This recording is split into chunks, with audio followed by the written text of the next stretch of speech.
I have a box here of things I've collected over the years, over the course of my treatment, or at least attempts of treatment for OCD. So the first thing I have here is a little notebook, and the date on the first page says 2011, but I only wrote in 2 pages. The rest is blank. Basically because I was so scared to do the appropriate treatment that I quit. This is a package from the OCD Center of Los Angeles when I did or attempted to do treatment over Skype because I was having so much trouble finding specialized treatment in Ontario. Again, I ended up quitting because of fear. This stuff here is from a group that I did, and it was, I think it was something like 4 months, and this was something that actually was in Ontario. The biggest help from this particular group was the fact that I was with people who also had OCD. It was so helpful to just be around people in person who understood it. So this goes back to 2013. All these papers here are basically compulsions. You'll see there's all sorts of notes here. I then have some printed documents, and it's all related to VOCs.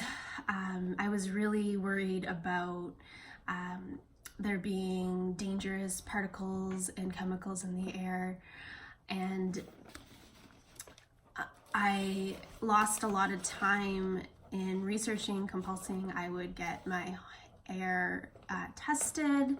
I'd pay a lot of money for that. I would call these different companies and ask them a lot of questions. I believe I made a chart somewhere. This is a chart that I had made based on all those compulsions, and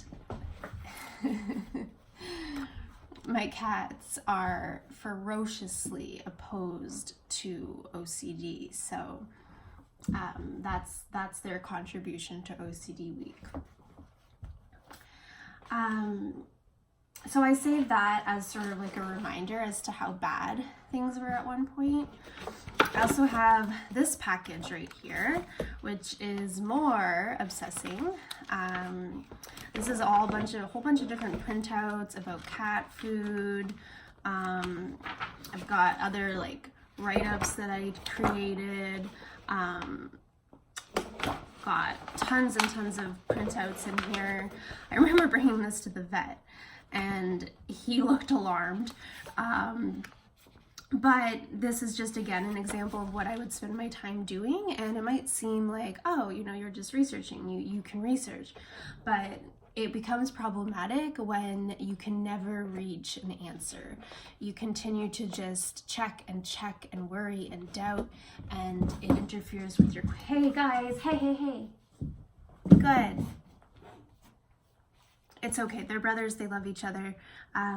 They don't normally do this for this amount of time. I feel like they're performing. Maybe they want to be, what's that fight thing that people watch and get really excited for, and they watch it on TV, whatever that is. I think that's what they're working towards. So then I have this. This is something that a friend made me when my OCD was really bad. And this is super, super sweet that she did this. She went through, even just here at the beginning, hi, I made this guide so we can be informed, recognize and resist accommodating behavior, set some goals. So this was just an example of somebody who really cared about me, who could see what an effect it was having on my life, and what she did to try to help me out.